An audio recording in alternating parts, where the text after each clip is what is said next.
This is how to import Vtuber model to Vtube Studio. First, download Starla.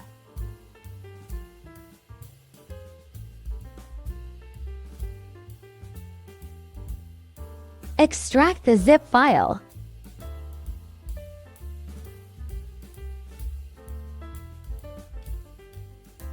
Open Steam and find Vtube Studio. Then right-click and choose Browse Local File. Copy your Vtuber file to live to Emote's file folder.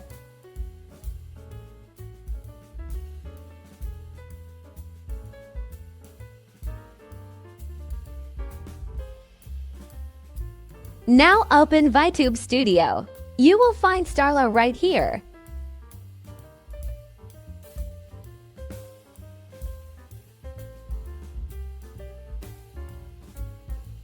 Thank you for watching.